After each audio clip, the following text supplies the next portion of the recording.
তুমি হচ্ছে মুকুন্দ। মুকুন্দ মানে কি? শরণাগতিকে যিনি আশ্রয় দেন, শরণাগতিকে যিনি আশ্রয় দেন। শরণাগতি যখন কেউ আশ্রিত হয় ভগবানের চরণে, ভগবান বিচার করেন না, তার দোষ বিচার করেন না, তার গুণও বিচার করেন। মনে রাখবেন, ভগবানের কাছে যখন কেউ আশ্রিত হয়, একবার দণ্ডবোধ প্রণাম করে, সে কিন্তু কখনো একবার ভগবান বিচার করেন না তার দুষ্গুণ। দুষ্গুণ বিচার কে করে? দুষ্গুণ বিচার করে আমার মতো অধম ব্যক্তি। বলবে সে দোষী, সে অদোষী, সে এটা খায়নি, সেটা করেনি, সেটা এই নানান ধরনের অবিচার করে রাখবে। ভগবানের দরবারে কি নেই? কোনো বিচার করেন না বলে তার নাম গোবিন্দ, তার নাম মুকুন্দ। শেষ শরণাগতি তিনি প্রদান করেন, যে বলছেন আমি সর্ব আত্মতৃপ্ত, আপনি আপনাকে ভক্তকুলের মধ্যে শ্রেষ্ঠ রূপে, ভক্তদের শ্রেষ্ঠ রূপে আপনি রয়েছেন, তাই আপনার কাছে আমার এই মতিটা সমর্পণ করলাম, মতিরূপী কন্যাকে দিলাম, মতিরূপী কন্যাকে দিলাম। এবং জড়জগতের সমস্ত আনন্দকে উপভোগ করা, এই জগতের সমস্ত আনন্দের থেকে বড় আনন্দ হচ্ছে সচ্চিদানন্দময় আনন্দ স্বরূপ ভগবানের সঙ্গে মিলিত হওয়া। ভগবানের নাম, রূপ, ধ্যান ইত্যাদি গুণগানে মুখরিত হওয়ার যে আনন্দ, সেই আনন্দের সঙ্গে জড়জগতের কোনো আনন্দের কি নাই?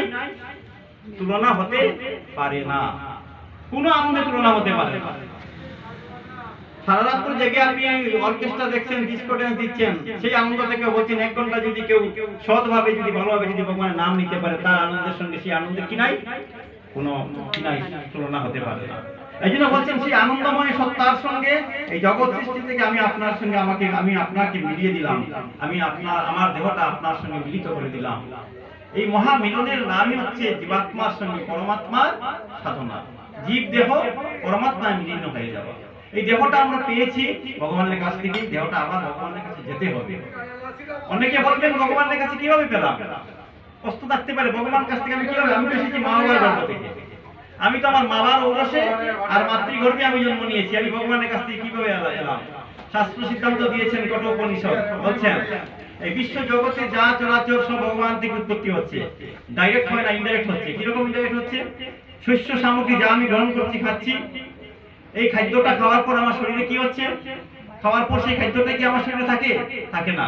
ভাত খেলাম, ভাত থাকে কি শরীরে?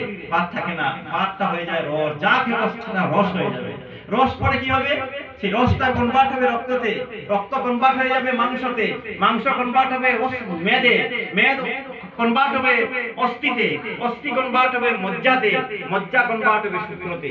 পুরুষের ক্ষেত্রে হবে শুক্র, মহিলার ক্ষেত্রে হবে রেত। এই সপ্ত চক্রে, এই সপ্ত ধাতুর চক্রটা বিন্যাস হবে। আমি যা খাবো, তোর খাদ্যটা কে আসলো? ভূমি থেকে আসলো। খাদ্য কোথা থেকে আসলো? মাটি থেকে আসলো। মাটিতে জল আছে, রোদ আছে, আলো আছে, ভগবানের উপাদান আছে বলে এখানে আছে। ভগবত কণা, ব্রহ্ম কণা এখানে আছে।